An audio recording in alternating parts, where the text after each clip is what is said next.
In the spring of 1915, patriotism is on parade. And the University of Toronto is at war. The campus will soon be a training center for the British Royal Flying Corps. There's a rifle range in the unfinished Hart House Theater.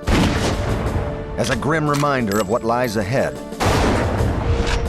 Lieutenant Lauren Harris paints the walls to resemble a shell-torn Belgian village. 20-year-old Conn Smythe doesn't mind the sound of gunfire. Short and scrappy, he's never been one to back away from a fight. As captain of the university hockey team, Smythe has just won the Ontario Junior Championship in front of 4,500 fans. Now, he's spoiling for action.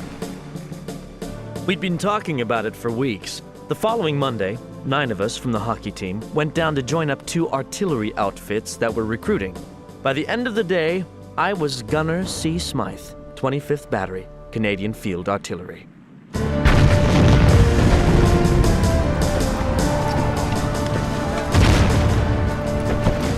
The First World War is the bloody triumph and tragedy of a generation.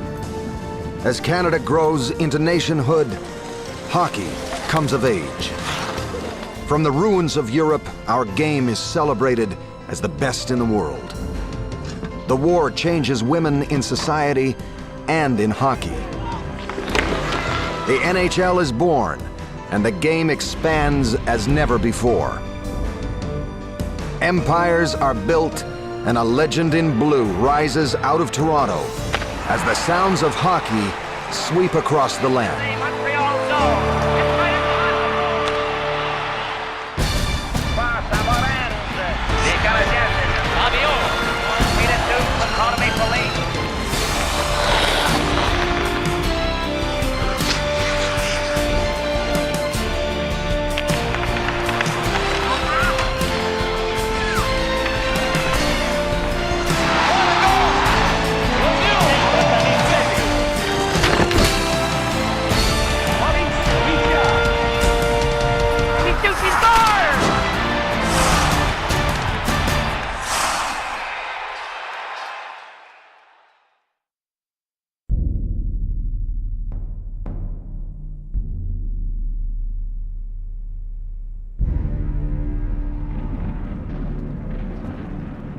As the doomed youth of a generation march in the mud of Flanders, the national passion is eclipsed by a sense of national duty.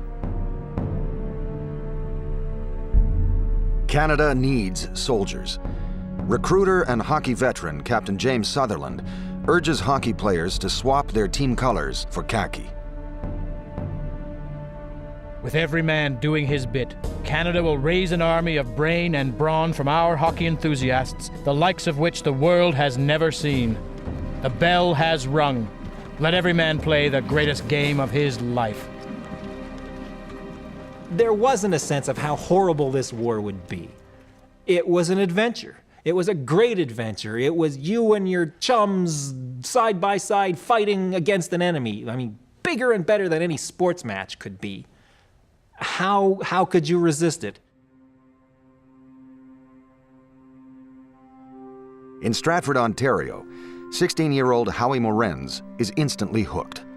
And when he disappears, his family assumes, as always, he's off to play hockey. His sister Gertrude remembers the day he didn't come home. Mother became alarmed and started a search for him. All the neighbors helped us comb Stratford thoroughly, and Mother became frantic. Howie had slipped out of Stratford, lied about his age, and enlisted with the Governor General's Horse Guards. His mother storms the recruiting office, waving Howie's birth certificate, and his military career is over. Mrs. Morenz had hoped Howie might stay in school or learn a trade. But fate has a different destiny for the kid the hockey world would one day know as the Stratford Streak. Back in Toronto, Lieutenant Constantine Smythe fits perfectly into the Army. He thrives in a world where orders are given and decisions taken. Somebody asked me once whether soldiers talked much about fear of being wounded or killed. I never heard that during World War I. It was always the fear that we wouldn't get there. Smythe joins an artillery battalion, nicknamed the Sportsman's Battery because it has 10 of the best hockey players in Ontario. A few days before they ship out, Smythe arranges a game against the Toronto Argos in the old Mutual Arena. As coach, he places a $3,000 bet and makes a rousing speech to his players. I stood up in front of the team and told them every nickel this hockey team had in the world was riding on this game. Motivated, if not inspired, the Sportsman's Battery wins the game and the bet and boards the troop ship $7,000 richer. Smythe keeps a share of the winnings to buy a lavish dinner for the battery every Christmas until the end of the war. As the fighting drags on, every year there are more empty chairs at the Christmas table. Lieutenant Monty Clarkson. Lieutenant Meyer Cohen. Gunner Jack Pethick. By 1917, every senior officer in the Sportsman's Battery is dead or wounded. Major Gordon Southam. But not Lieutenant Conn Smythe. Sergeant Major Norm Harvey. I began to notice I was chronically lucky. I would tell people I got a nudge from the man upstairs. Maybe some thought I was kidding, but 5 times I lived unscathed when death or maiming was a better than 50-50 chance. Each time it was luck, not guts or planning or intelligence on my part. In 1917, Smythe quits the muck of the trenches to don the clean battle dress of the Royal Flying Corps.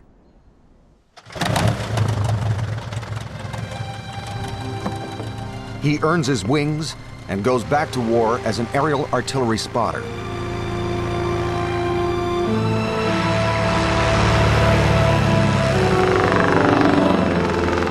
The last day I flew, the clouds were low, less than 2,000 feet. I shouldn't have been sent up in that weather, or should have had enough sense to fake it, and then come back and say, "Great shooting." Flying low behind the German lines, his plane is hit by ground fire, and Smythe crashes in no man's land.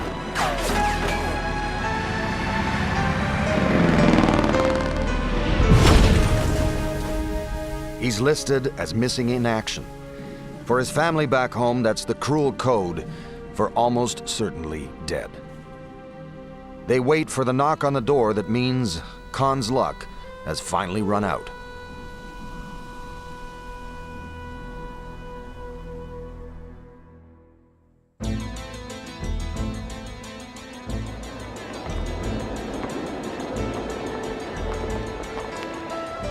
In 1915, women are not even recognized as persons under Canadian law. They still can't vote and make half of what a man earns.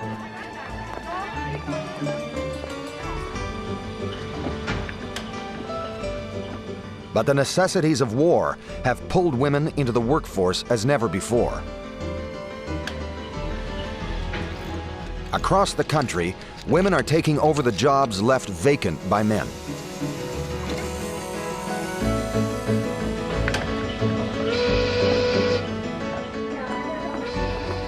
And the factory workers, shop clerks, and secretaries who work together start playing together.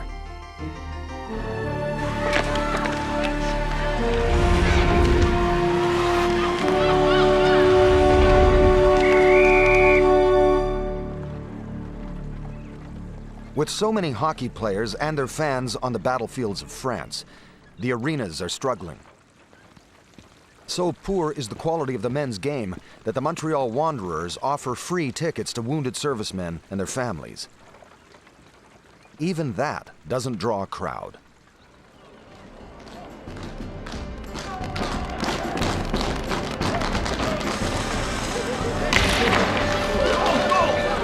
But women's hockey finds an audience hungry for their game.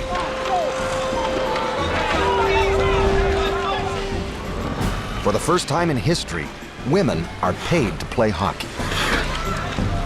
It's entertaining, it's rough, and the sports press has something new to write about. Casualties were heavy. Miss Hill of North End Stanley received a stick across the face. Miss Albert of Telegraph gained a black eye. It was real hockey, and the checking was close and cruel, and caused numerous thumps on the ice of the sort that make the hairpins jump out.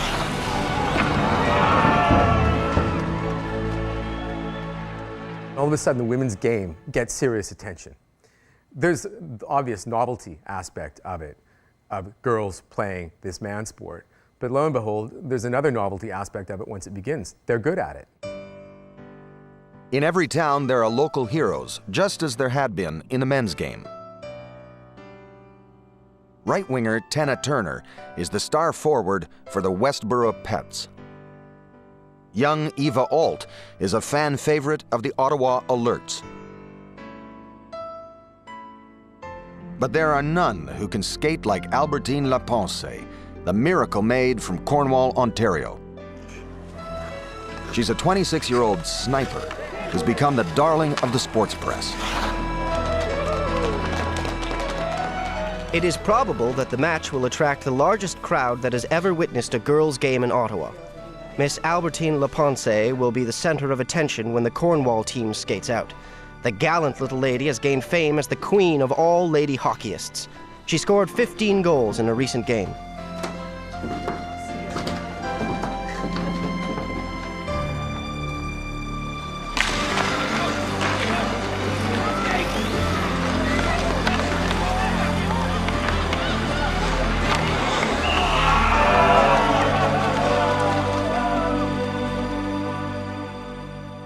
Cornwall's main competition is the Westerns of Montreal, and their coach, Len Porteous, is desperate to find a player that can beat Albertine.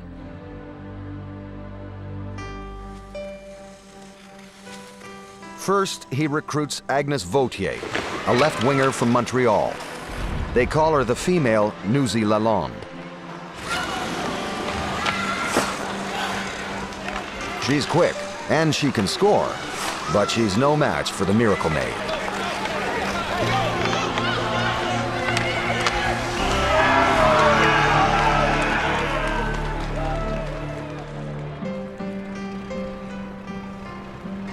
Coach Porteous spends days on the road, scouting every small rink in the Quebec countryside. And in the village of Woodlands, outside of Châteauguay, he finds his ringer.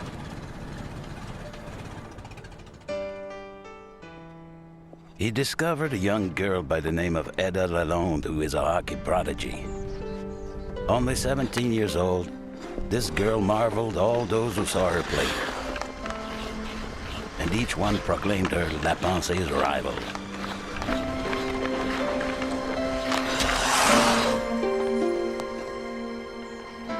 But on the eve of her first game, Ada gets cold feet. It's not the competition that worries her. It's her little secret. Ada wears a jockstrap. Ada Lalonde of Woodlands confessed to the manager of the Westerns that he was simply a boy disguised as a girl because he wanted to play against Miss Lapense.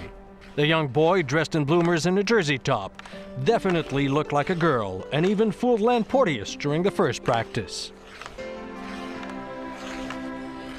And so if you're a young boy who's got hockey talent and you can't play in any decent league or you're not old enough to go to war, then why not dress as a woman and try your hand at it until they find you out? At least you'll get paid for your efforts.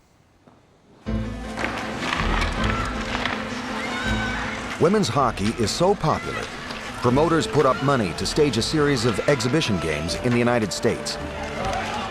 The Montreal Star declares it degrading, apparently just one step removed from the oldest profession.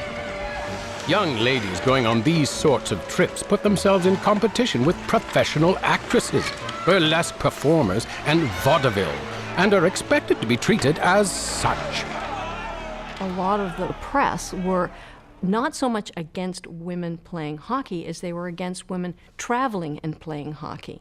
And of course, there was always the economic element. Can we make some money at this game? They were betting on women's hockey games way back then. And also there was that marvelous sense of the burlesque, of the, it's kind of like female mud wrestling. It is the first golden era of women's hockey, and for 2 glorious years, it lives in the spotlight. But with the end of World War I comes the end of the craze. And the game's brightest light, Albertine Lapense, simply disappears. She was so stellar and shone so brightly, and then vanishes in 1917. Gone, and no one knows where. And then that opens up the gap for rumor. And the most fanciful and maybe true rumor is that she's gone to the United States, had a sex change operation, come back home to Canada, and lives quietly as a gas station operator under the name Albert Smith. Just who was Albertine Lapense, and how did she vanish? Nearly a century later, mystery still surrounds one of the greatest players in the history of women's hockey.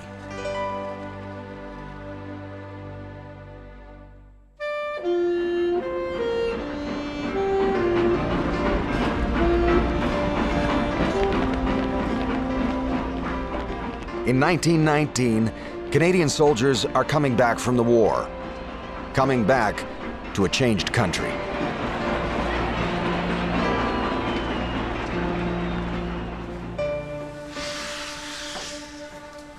When the train pulls into Toronto's Rosedale Station, it brings Conn Smythe back from the dead. After crashing in no man's land, he'd spent 14 months in a prisoner of war camp.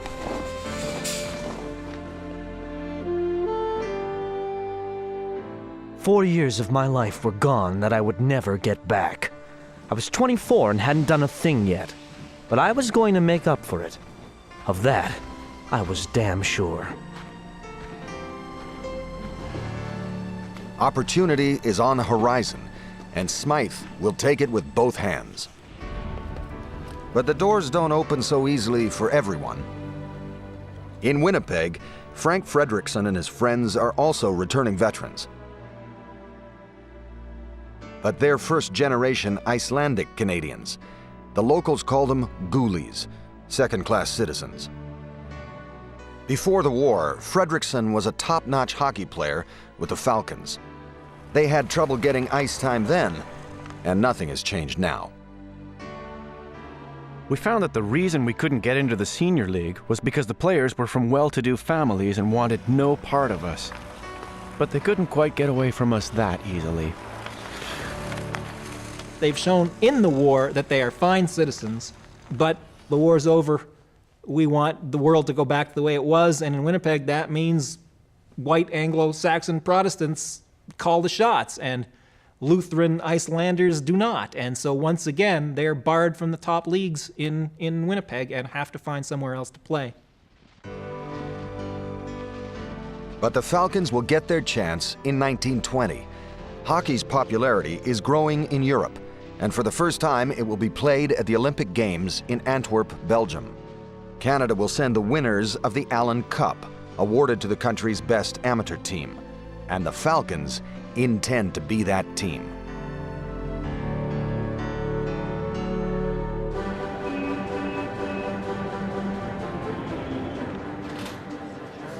More than 8,000 fans line up to see them play the University of Toronto in the Cup final.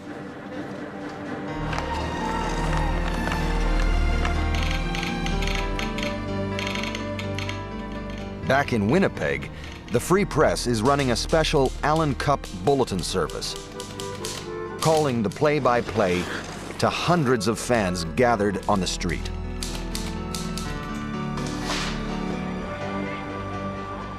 The Icelanders displayed more class than has been seen on the Toronto arena this year. The performance of the Westerns was a revelation to the Eastern Bugs, and their wonderful speed and puck carrying had the immense crowd gasping with amazement.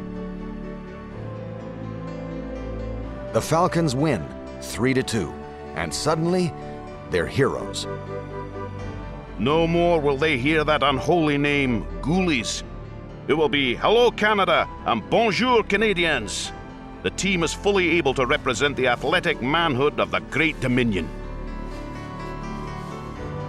With a set of new clothes, the Falcons catch the first boat to Europe.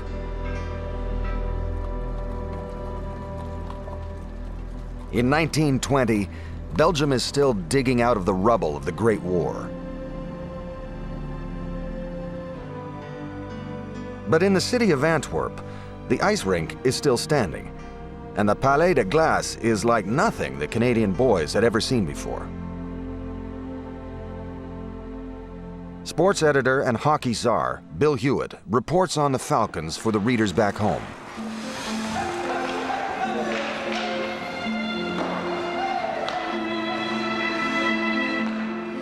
Chairs and tables remained on elevations on the other side, and spectators dined and drank as they watched the various nations play hockey.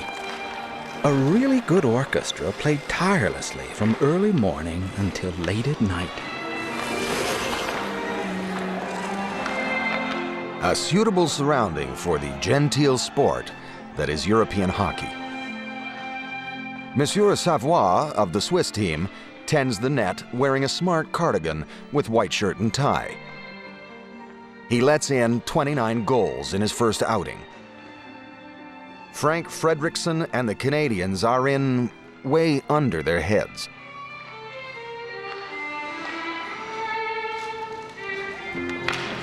All through the tournament, we tried to limit ourselves to 14 or 15 goals a game against the European teams. Believe me, it was difficult, but we managed to stay within reasonable bounds. The truth is, they've reinvented hockey. The game the Canadians play is faster and more skillful, rougher too. For the Europeans, it's like a game they once knew, but now it's running on high octane.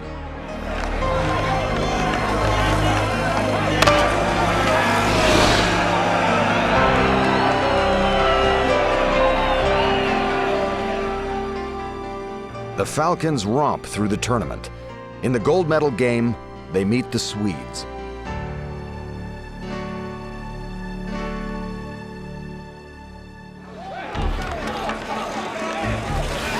They were without a doubt the best of the European teams. Very friendly fellows, and we liked them a lot.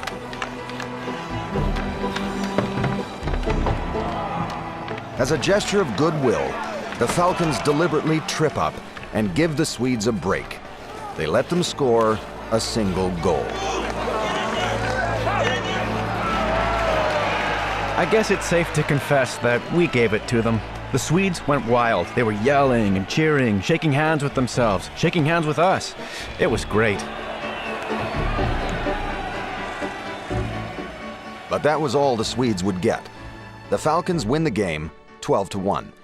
The team that couldn't find a game at home wins the first Olympic gold medal ever awarded for hockey.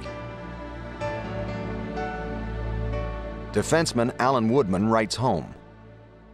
Dear Mother, since you last heard from me, I have become one of the world's champion hockey players, and His Royal Nibs, Prince Albert, is going to give me a gold medal and a signed diploma confirming my ability as a hockey player. You see, Mother, I really am coming along very nicely in this old world. In addition to just selling the image of Canada as a hockey nation, they literally sold the game of hockey as a Canadian idea. That the legacy of the Falcons isn't so much that they won the first gold medal, but that they were great Canadian ambassadors of hockey in Europe. Back home, they're celebrated like conquering heroes. The Winnipeg Falcons had played the game on a world stage and confirmed Canada as the first nation of hockey.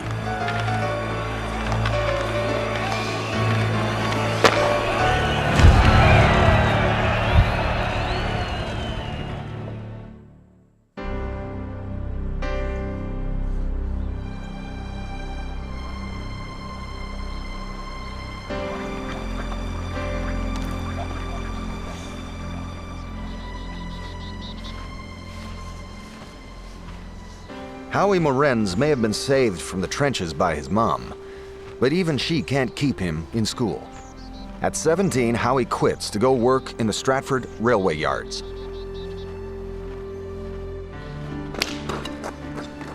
But he lives for hockey. He's the star in Stratford, sometimes playing on 3 different teams. And when he's caught sleeping at work, no one seems to mind, because Howie Morenz is the Stratford Streak.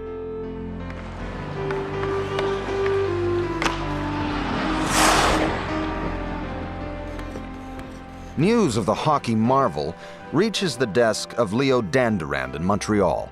He and his partners are sportsmen and gamblers. They own racetracks and bookie joints, and they've just bought the Montreal Canadiens for $11,000. When Dandurand signs Howie Morenz to a contract in 1923, he thinks he's just made the deal of his life. But a month later, he gets a surprise in the mail. Dear Sir, owing to several reasons, I find it impossible to leave Stratford. I'm sorry if I've caused you expense and inconvenience, and trust you will accept a returned contract in a sportsmanlike way. Yours truly, Howard Morenz. Dandurand confronts his young protege at a face-to-face meeting in Montreal. Alone and far from home, the small-town kid breaks down. I'm too light, and the league is too tough. I don't believe I'm good enough to make a place on your team, and you will be everlastingly sorry you forced me into pro hockey. You'll have to take the responsibility of depriving me from my livelihood and my amateur standing. My whole life will be ruined. Dandurand sends Howie home with a piece of advice, half encouragement, half threat. Remember, I am confident you will make good in the NHL, and I expect you to report to our training camp on the 15th of November.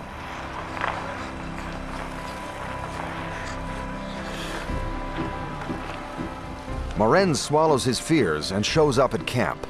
He plays on the top line with the speedy Billy Boucher on right wing. On his left is the little giant, Aurel Joliat. It's the next generation of the Flying Frenchman. Minding the net is the Iceman, the 6-foot Chicoutimi cucumber, Georges Vezina. After the first practice, Vezina tells Dandurand the kid's gonna be a star. Howie was a skater. He was the kind of guy who could go around defensemen, make them look like a pylon. He's in the tradition of Rocket Richard. He's in the tradition of Guy Lafleur, in the tradition of Yvan Cournoyer. And the true measure of it is that people who went to see hockey games, who'd never seen a hockey game before, the name they always remember coming out of the arena, having seen their first game, was Howie. He was the guy they always noticed. Dandurand now has a powerhouse team in a rinky-dink league. The NHL consists of just 4 shaky teams in Ottawa, Toronto, Hamilton, and Montreal. To survive, it must look south of the border.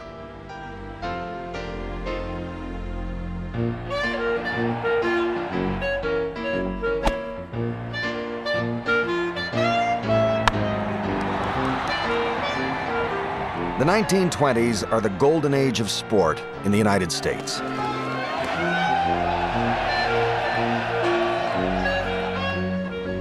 Huge new arenas are rising in Boston and New York.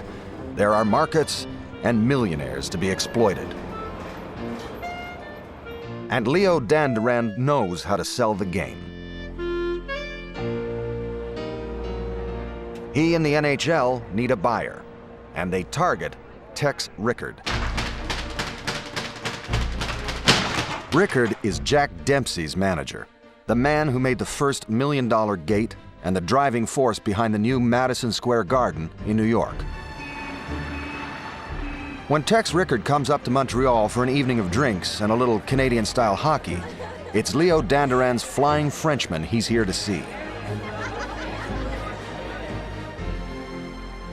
The Forum is packed for the Canadiens' game.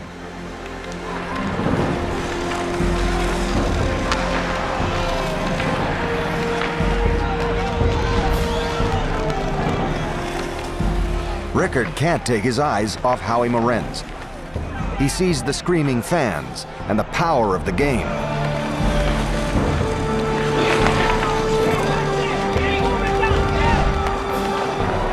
And he's sold.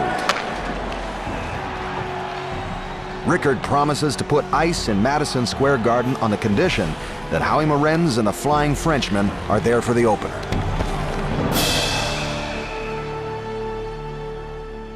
Hockey needed a superstar. I mean, anybody could fight, but they also needed people to bring people out of their seats. And remember, this is the age of American sport, of Babe Ruth and Bill Tilden and Red Grange and superstars, people who were bigger than the sport. And hockey needed to have that one kind of a player to really make a penetration into the American market if you're going to sell.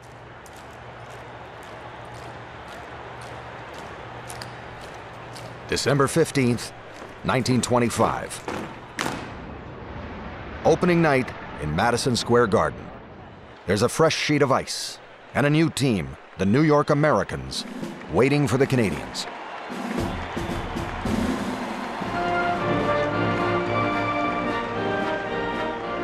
It's a gala international affair. The Governor General's Royal Foot Guards Band performs for the first time outside Canada.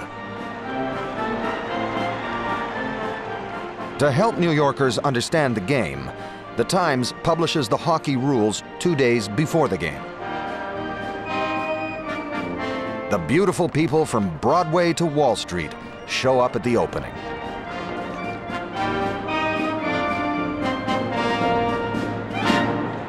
There was a buzz from one end of Manhattan, indeed through all the boroughs. This was going to be the most exciting thing that had ever hit New York.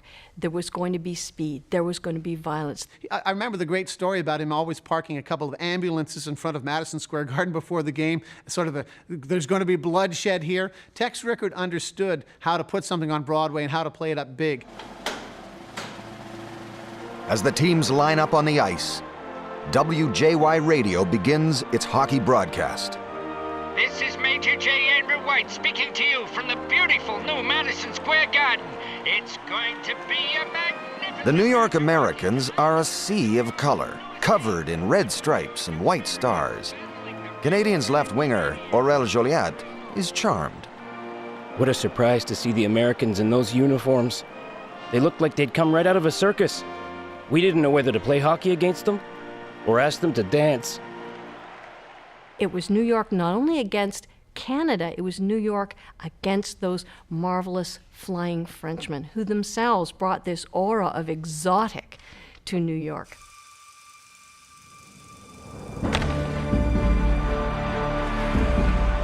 All that survives of the game itself is a few minutes of grainy black and white footage. And the score. Canadians win 3-2. But the spectacle leaves a lasting legacy. Hockey is a hit, and Howie Morenz shows New York the poetry of the game.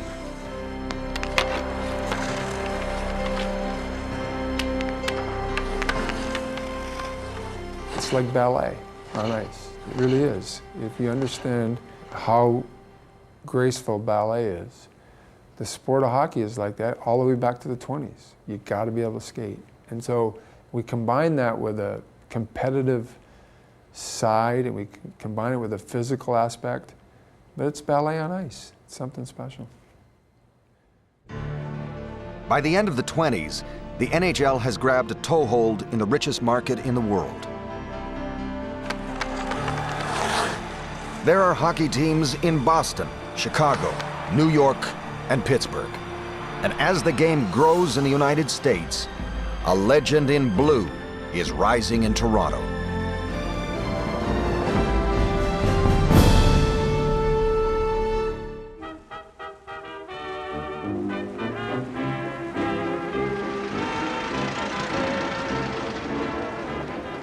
In 1923, the upright city of Toronto is finally having fun. Over at Shea's Theatre, people line up for the latest from Charlie Chaplin and Harold Lloyd. You could dance the night away with Luigi Romanelli and the King Edward Hotel Radio Syncopators. Over at the CNE, you can go for a ride on the Midway, or gawk at the human oddities of Johnny J. Jones. The 1920s sees Toronto construct the tallest building in the British Empire, open the largest hotel, and unveil a grand train station. It's a building boom, and Conn Smythe is in the thick of it. The man who believes in luck also believes there's no substitute for hard work. By 1925, Smythe has a successful sand and gravel business supplying building sites all over the city.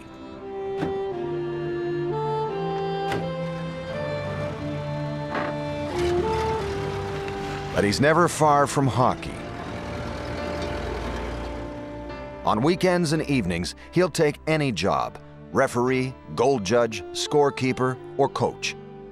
Word spreads that Smythe is a gifted manager with an eye for talent. It lands him a big-time job: head coach of the NHL's newest franchise, the New York Rangers. It seems like an ideal fit. But Conn Smythe's ambitions are too big, even for New York. Conn Smythe behaved in a way that he owned the team, and that does not tend to go over very well with hockey owners, never has. Conn Smythe didn't know his place and didn't want to know his place, so he was shown the door very quickly. He disagreed with hockey management about everything. The Rangers give him $2,500 to get out of town. That afternoon, he bets the lot on a football game in Montreal and doubles his money. That night, he doubles it again on a hockey game in Toronto. Just like that, he's up $10,000. And now that he's got the cash, he's looking for revenge. 3 months later, he gets his chance when he's asked to coach the worst team in the NHL, the Toronto St. Pats. I said I'd only run the team if I could buy it, or part of it. I was only 32, but thinking small was never one of my failings. Smythe puts down his winnings, rounds up some investors, but still comes up short. He goes to the sellers and he says, look, this is all we've got. And they basically tell him to take a hike. And Conn, not for the last time in pro sports, goes and says, you gentlemen live here in Toronto, don't you? How would you like being the people who walk down the street and people point at you and say, you're the ones who sent our hockey team to Philadelphia or Pittsburgh? And that shuts them up. They take the lesser money. Not for the last time in hockey did they play the civic card and get away with it. The instant the ownership papers are signed, Smythe starts the makeover. He finds the St. Pat's name too Catholic and their green and white colors too Irish. By the start of the 1928 season, the team has a new name and a new look.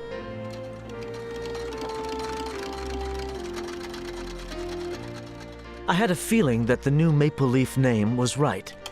Our Olympic team in 1924 had worn maple leaf crests on their chests.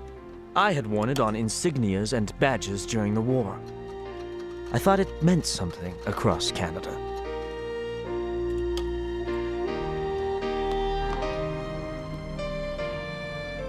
Smythe has big dreams for himself and his team. He wants to be rich, and he wants the Stanley Cup. Conn Smythe is a tough, determined guy. He sets up the New York Rangers for Tex Rickard, buys all the players, and then on the eve of the season is fired. I mean, this is a guy who has the alpha personality and the chip on his shoulder the size of PEI. And when those two things come together, the Maple Leafs had to be a success.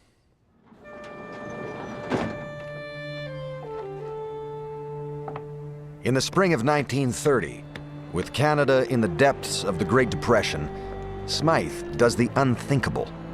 At a time when building even a hot dog stand seems foolish, Smythe sets out to build the Maple Leaf Gardens. But he's a man who knows how to sell a dream. He wheedles money from bankers and gets the Eaton's Company to sell him the land at a cut rate. The architects work on margin, contractors take partial payment, and many workmen get their wages in Maple Leaf Gardens stock.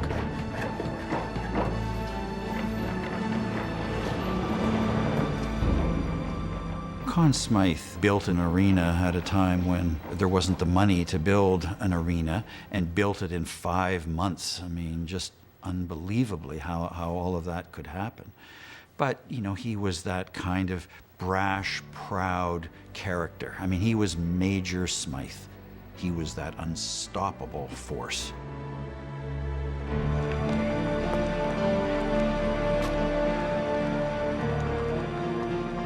In November 1931, the finest indoor arena on the continent opens to a sellout crowd.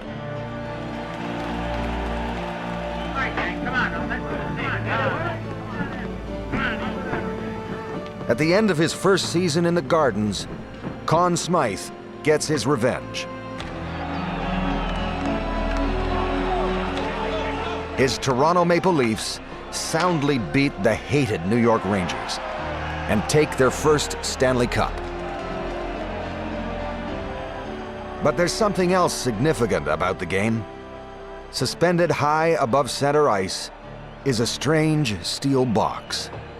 Inside is a man at a microphone and a future of hockey. It's in the Montreal zone.